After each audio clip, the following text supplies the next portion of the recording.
Tuan Syekh Abdul Qadir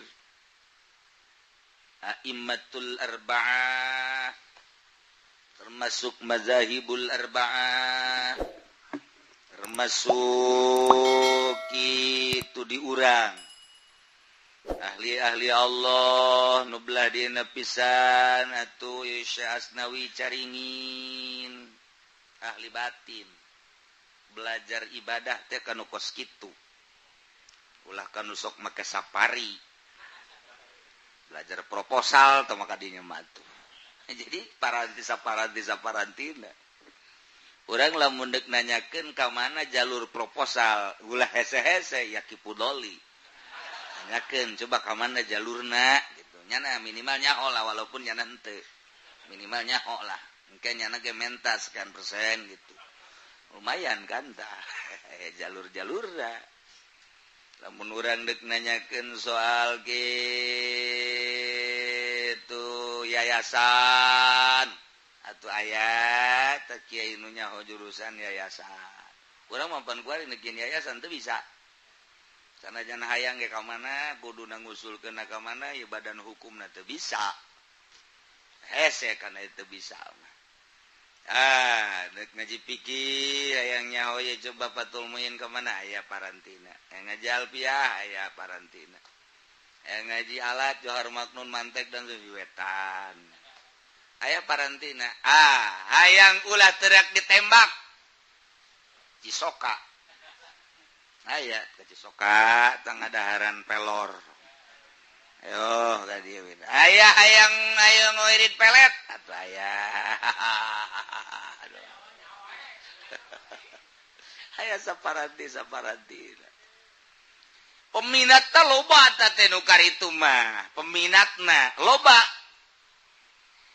peminat fikih hampir mayoritas alat gitu kene lantaran atuh moal beres engke maca kitab fikihna teu dialatan bahkan naik warika qaidul fikih naik asbah wan nadhair dan lain sebagainya jamul jawame biasa diaraji loba tah mah peminatna nu kos kitu mah ambalaya loba balik ti wetan ngayakeun pasaran alfiah johar maknun mantek menerima murid baru dengan uang miftah waduh nyawa uang miftah geus ditonjolkeun ieu nu rusakna ku ari santri teh satu sisi kosu bener urang mun ngadenge model di wetan di mana di gitu petir aja jamul nah berbandingkeun cenah jeung universitas anu padahal mah ieu mah ilmu hebat aya ngabandingkeun kitu moal anggeus-anggeus urang sekolah mah cenah uang miftah nu sakean nu sakean ieu mah jamul jawami kitab nu panggedena hanya untuk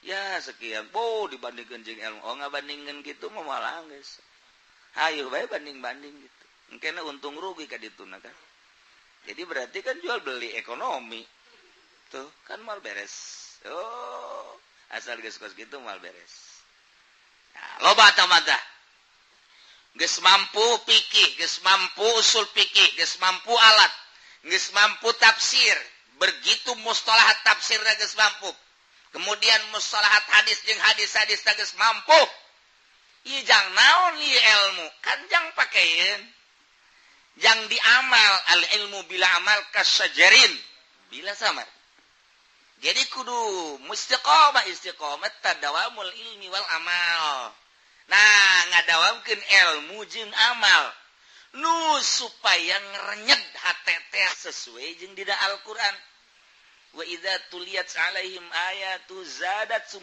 imana nah supaya ngerenyed dajilat qulubuhum supaya kerenyet kayak kumaha ieu hate teh maka ayalah guru mursyid untuk mengurusi batin sebab ketika orang boga ilmu takabur ku ilmu orang boga gagah sombong ku gagah orang boga jabatan tulak cangkeng nage diceuli iya penyakit nu kos kieu penyakit maka Kangjeng Nabi jaritakeun tentang batin ke sina Abu Bakar, sina Umar, sina Utsman, sina Ali. Kemudian ke sina Huzaifah dan lain-lain sebagainya. anu diberena sekian aya nu henteu dibere ku Kangjeng Nabi teh. Nah, bagi bangsa Badawi nu kara itu biasa we Kangjeng Nabi hanya sebatas zahir. Ngembanglah tidinya terus model Mu'adz. Aya tuntunan sufi biriwayati Mu'adz. Wah, eta mah kelas tinggi jasa eta mah. Mu'adz, kelas tertinggi pisan eta mah. Sehingga sulit untuk dituturkeun. Metode Mu'adz sulit untuk kita hanya ucapan-ucapannya dicupliklah ku bangsa ulama-ulama. Disederhanakeun, dirapihkeun. Wah, ieulah tokohna nu baheula teh.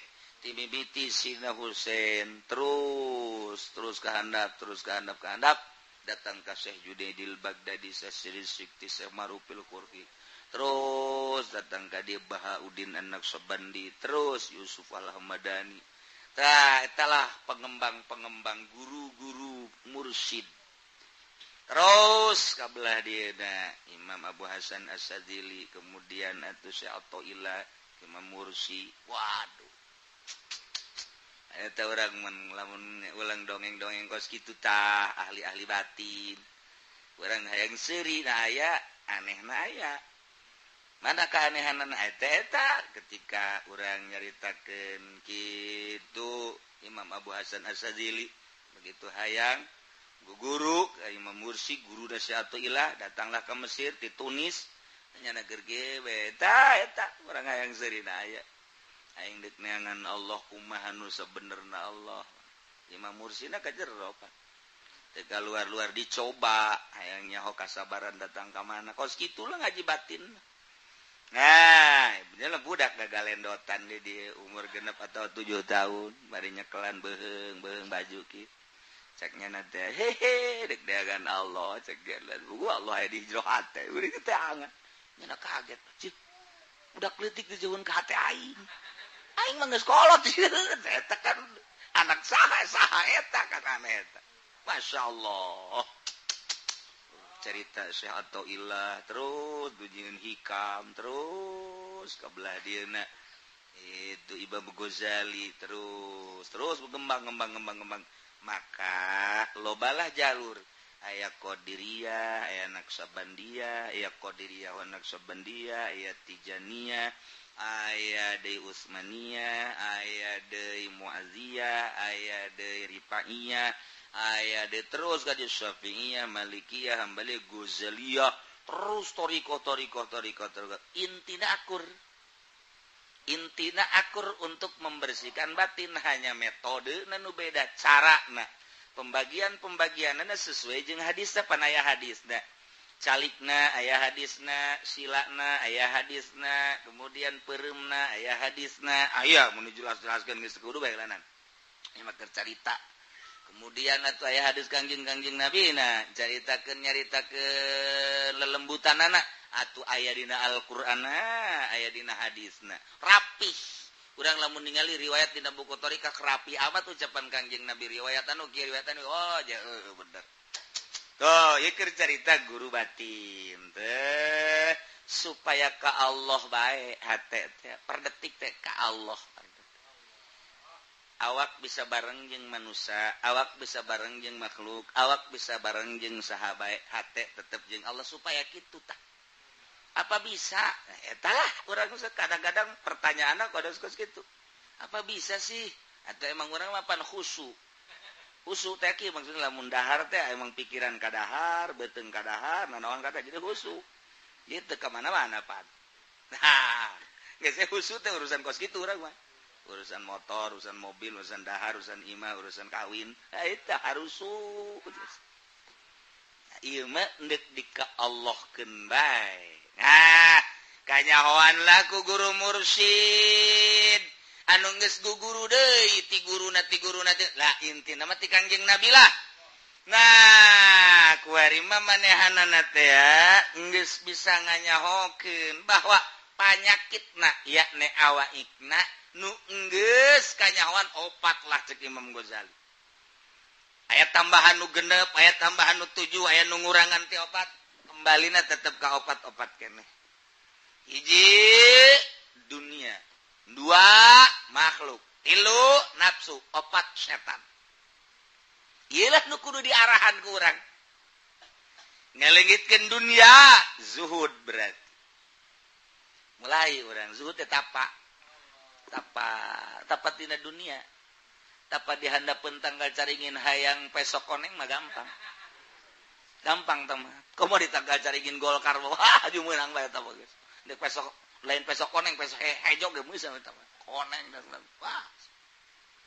Nah, mulai guru mursyid ngadidik urang ya bagi anu geus meujeuhna dididik dek dibere ilmu batin supaya batin ka Allah bae maka supaya ngurangan sare ngurangan dahar ngurangan ngomong dikurangan eta hese lamun teu dibere kakuatan para nabi. Jan nabi nu boga kakuatan mah nabi mah boga kakuatan lantaran makrifat geus asli di jero batinna tapi kan babarengan jeung masyarakat dakwah berarti boga kakuatan anu luar biasa di nabi mah seluruh nabi nya nama geus teu sambarangan bareng jeung jelema hatena jeung Allah nabi mah geus dijamin kos kitu bae nya nama maksum geus pasti kos kitu lah nama nabi mah nabi saha bae kos itu jadi dibere kekuatan ku Gusti Allah batinna tetep ka Allah per detik geus eueun teu ka Allah tapi nya bisa dakwah ke masyarakat biasa ngomong naon kadang-kadang gurau dan lain sebagainya padahal batinna ka Allah iyalah kekuatan nabi. Nah urang jelema biasa tita dakwah urang mah dakwah teh apaan anu kacau ya kan amplop ya kan agung mulia urang ketika dakwah teh kadinya arahanan eueuh ka Allahan. Nah supaya di ka Allah kan diberilah kekuatan nabi ku Gusti Allah carana urang dedeketan jeung nabi moal bisa lamun henteu boga kekuatan nabi kajen kumaha ge moal bisa jadi ngaranna faed ngocor ke kekuatan nabi ka urang. Pan nabina tos maot cak saha maot nabi. Hehehe. Ulah ditekalikeun maot nabi mangalih. Mun sia modar. Nabi mah teu maot nabi mangalih. Nah, teu maot sok geura. Cek Kangjeng Nabi man roani saha jelema nu ngimpi ka kaula asli. Lantaran wa inna syaitana la yatamasalu ilayya. Setan itu bisa ngarupa ka kaula. Ditanya ku sahabat, Tuhan lamun ngimpi sama Tuhan asli kok bisa asli gitu? Lantaran teu maot kula mah. Oh, ya oke. Okay. Guys, urang ngemat Kangjeng Nabi disebut supaya faedna datang ka urang. Geus atuh urang sering uluk salam ka Kangjeng Nabi. Assalamualaikum ya Rasulullah. Assalamualaikum ya Habiballah. Salaman ku urang, bacaan sholawat ku urang sesuai jeung petunjuk guru. Mana urang dek ngorikot nu mana urang? Qadiriyah. Tunjina ber Allahumma sholli sholatan kamilatan wa sallim salaman taman ala sayyidina Muhammad alladzi tunjina bihi min jami'il ahwali wal afat wa taqdi lana bihi jami'al hajat wa tutahhiruna bihi min jami'is sayyiat wa tarfa'una bihi 'indaka 'ala darajat wa tuballighuna bihi aqsal ghayat min jami'il khairati fil hayati wa ba'dal mamat wa 'ala alihi washabihi bi'adadi ma fi 'ilmik. Baca abe lahan ipinuh ku sholawat. Kekuatan Nabi heula di awak kurang. Lantaran mun kekuatan Nabi dek nempel di mana? Dek nempel di mana? Ha, moal terus ulah ngarasa kukumaha maca sholawat dage sing istiqomah bae terus. Bain berarti sapoe 2 poe sanajan awal nama make target seminggu 4.414 setelah eta lain hajueureun. Supaya nyanding sholawat ka urang. Ulah kuntil anak bae nu nyanding. Ulah kuntil anak bae sholawat geura nyanding. Nah, kakarak di sholawat doang ge kakarak sholawat mulai tiis. Artina tiis ku mah pandangan terhadap dunia pan Kangjeng Nabi mah eueuh sama sakit kakarak ge sholawat doang urang geus senang tenang deuleu dunia teh. Tenang teh kumaha? Ji, tu dunia geus diatur ku Allah. Tu aya bae alhamdulillah teh angan heuy.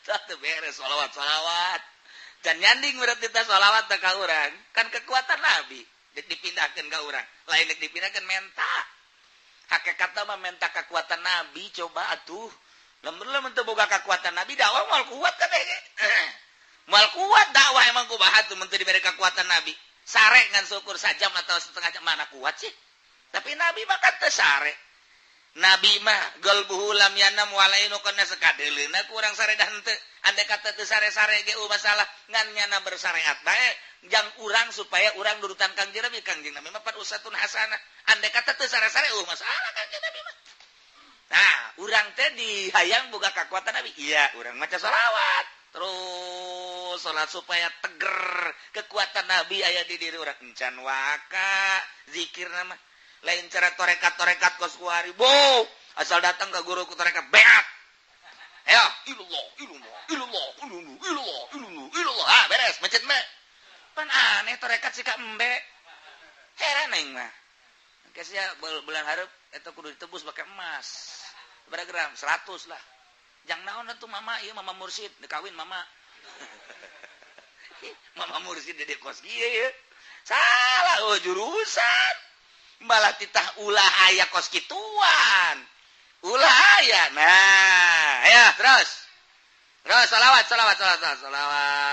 dah ngunyemna sholawat bae ngunyemna mantes sholawat mantes sholawat penting sholawat diuk di mana bel sholawat maksudnya kekuatan nabi supaya ngeclek ka urang sebut vibe dan kaharti urang teh horenganan kos kitu ayo terus aja sholawat terus geus bagus lahan kanyahoan bakal aku guru jangan wayah di pelakang mah ieu geus pas geus teu kudu digarude geus pas ye tanduran aing can di tanduran mah nyada ge ulah waka lahanan Kek, loba teuing cai.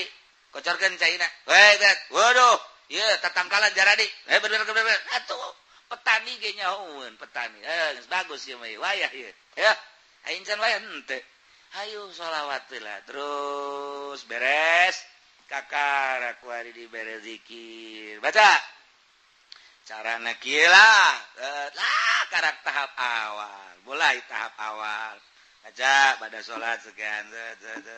Naik tahap kedua naik kuaring geus menguji ke latifah teh lelembutan diurus kurang lelembutan urang aya di awak kurang roh itu make lelembutan sebab roh teh lelembutan diasupkeun ka urang lamun rohan urang ngaranna bangke mun aya ngaranna insan jadi urang gerak urang teh kumaha roh uruslah roh ku urang lantaran nu ngagerakeun urang. Ayo guys mulai diurus. Nah, engke aya tahapan-tahapanana. Aya 9 tahap, aya nu nyieun 7 tahap, tergantung kumaha thariqahna. Disebut makom, engke aya makomun tahap ieu ke datang ka makom ieu, tahap ieu ke datang ka makom ieu, tahap ieu datang. Jadi moal keliru. Kajian kuku bage aya tahapan-tahapan cara kereta. Mimiti ti beos jurusan kawetan, beos dah, ti beos. Pos pertama naon ngaranna tah? Ayo sia. Tuh kan, emang carang naik kereta menurut siapanya. Terus, namun datang ke Garut, sabaraha atau namun kita Jakarta datang ke Garut, datang ke Jibatu, sabaraha pos tak irina. Ayo pos 1, pos 2, pos 3, pos berarti pos A, pos kajigi, datang ke dinya tak kereta. Pos 2, datang ke dinya tak kereta. Pos 3, datang ke dinya tak, muntah mogok. Ya kan? Ini sarua.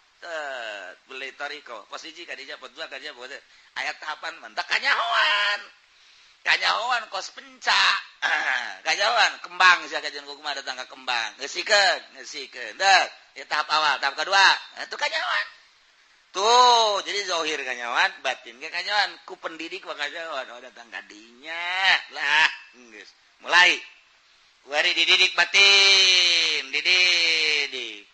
Nah ieu teh kan nyana selama pendidikan ngaranna salik murid.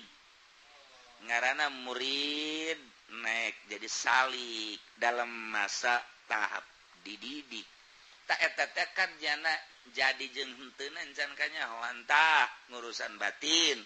Teh nu disebut kos itu mudhof ilal auliya. Nah ieu tanuker dididik wal mudhaf ilal auliya ila auliya illah bitarbiyah dididik wal hidmat muridna ngaladen ka guru kumaha ceuk guru seakan-akan nyana kosmait dihareupeun nu mandian deuk ditangtungkeun didieukeun ditangkarakeun kumaha nu mandian bae hidmat ngaranna tita anu tita ieu tita anu jang moal dititang ngusrukeun ieu guru mursyid mah lantaran ieu teh keur dibersihan batinna nafsuna aju mursyidna kadituna segala menta ieu menta anu menta ieu menta tetapi lain mursyid garana murid teh mah ngaranna mursyid sadur teh mah tuh atuh moal dalam rangka mendidik KBG nafsu nu aya di dinya anu piceun cara miceunna urang teh nyaho kumaha guru ieu piceun nafsu etana teh kanyahoan tah piceun carana kumaha guru lah nu nyahoan cara miceun-miceunna mungkin tambah dunia mungkin kurang mungkin dipenta mungkin dipiceun mungkin dianu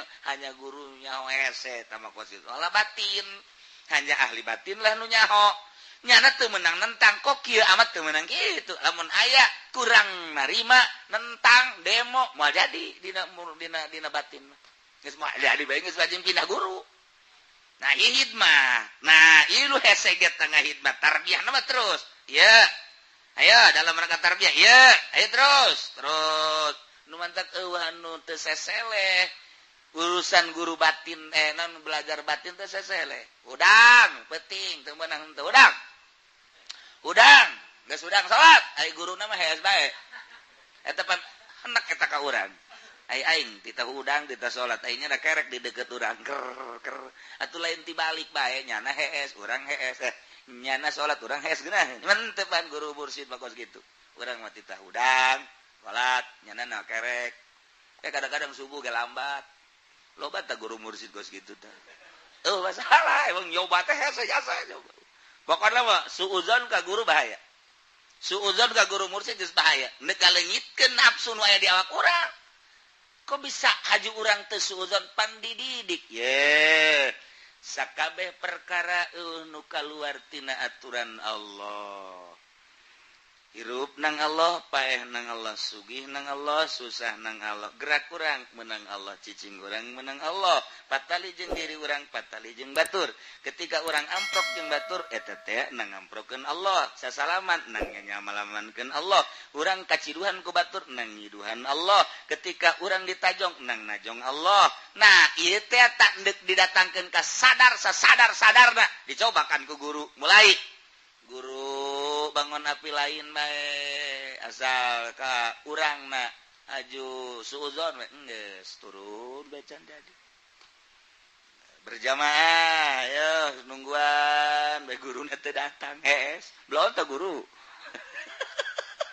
guru udah teu datang aduh aju nyana ngomong je pan guru teu berjamaah ye suudzon geus moal jadi hese kan hese nek dijadikeun jelema ahli Allah teh lain lalagaan ai anu samanea mah biasa gampang asal-asalan mah tapi nek dijadikeun istimewa luar biasa ieu hese nah sebabna nek disarupakeun ka nabi ya Allah awak urang nu sakieu bujidna sakieu kotorna sakieu luar biasa gorengna nek diakurkeun jeung nabi pernah marah henteu ai lain dina waktuna mah nabi aya nafsu teu ieu urang geus dihakurkeun kana batak ieu nabi na heula ku urang kekuatan nabi na di ka urangkeun heula shalawatan heula engke ka ditu da ulah aya suudzon apa aya suudzon ka nyen mita ulah suudzon pan ka urang teh supaya ulah suudzon cara nabi dididiklah ku guru mursyid nah ulah waka ka kanjing nabi engke lamun ka guru mursyid suudzon ka kanjing nabi ge suudzon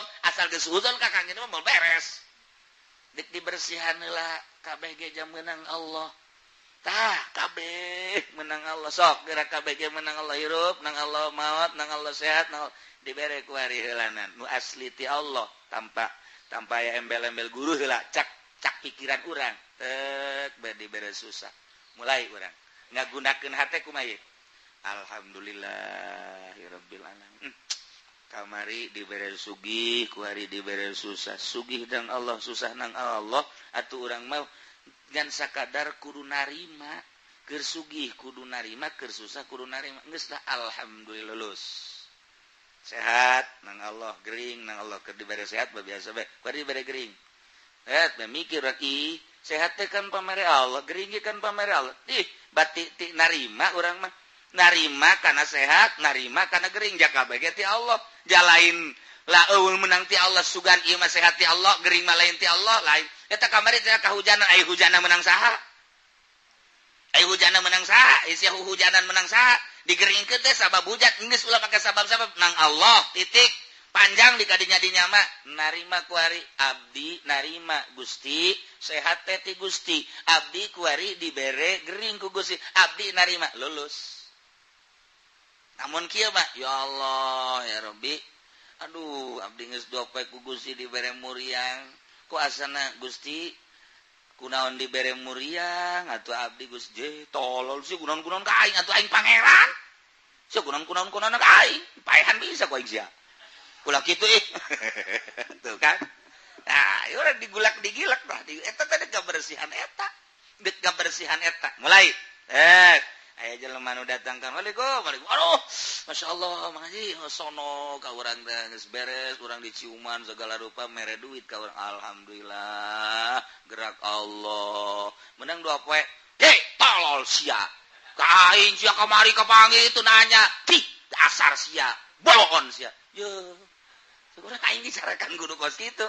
Lamun urang haju, cepat sia nyarekan aing. Demo berarti ka Allah, hakikatna menang Allah. Urang teh ditekeun ku Allah, dicoba ku Allah. Memeh kos kitu teh kan ku guruna heula, dicoba teh, digulang gaper teh ku guru. Nah, ieu melalui leungeun guru ke kawasan guru, tangan guru, rahmatan guru, hakikatna bakal ti Allah kan guru pan geus teu make nafsu. Ila lu hese geneangan guru mursidna. Nah, urang dalam rangka perjalanan supaya bagus sate urang teh ulah aya nyawad ka jelema lantaran asli mapan menang Allah KBG nu jangkung nu pendek nu gendut nu sage KBG ka panciptaan Allah henteu meunang ku urang dicacad kudu bagus bae lantaran KBG ciptaan Allah mun sakali nyacat can jadi. Aduh masyaallah dahar make hawa can jadi.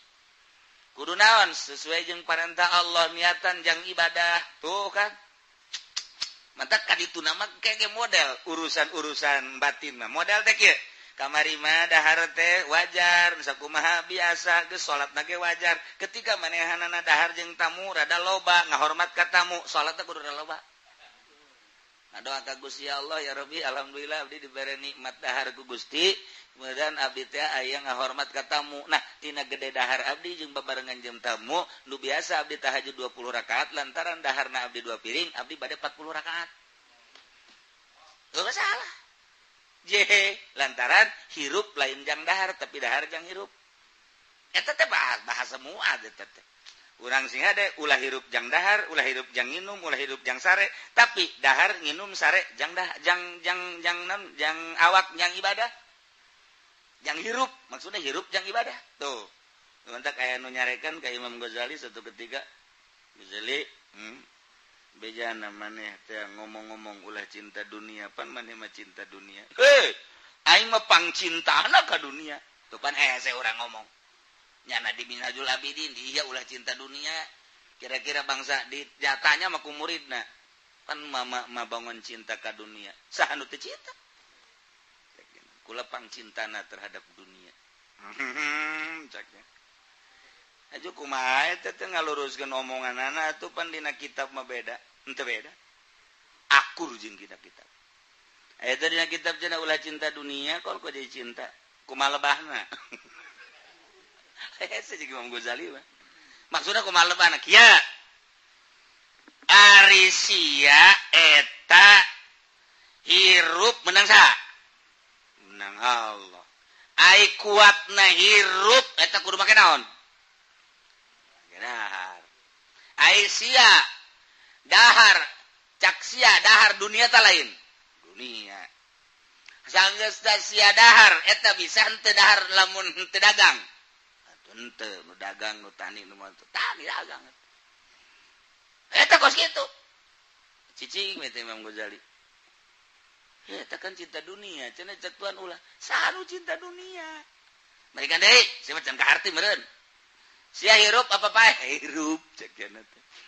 Ai hirup sia eta bisa hirup teu mun ke dahar. Henteu. dahar dunia tak lain dunia atuh siapa bisa teu dahar tata menangan dunia lamun teu dagang henteu kudu dagang kan dagang atuh sia jangan hasilkan duit jangan beli beas jangan dahar ngan sanggeus sadahar awak kan jadi sehat hirup ngaranna hirup da pakai ibadah aing ge cinta ka dunia ngan aing mah jangan hirupan awak aing sebab aing teh lamun teu dahar cek Imam Ghazali leuleus mantak aing mah keur ngaji ge ngarokok dahar gitu ngopi masalah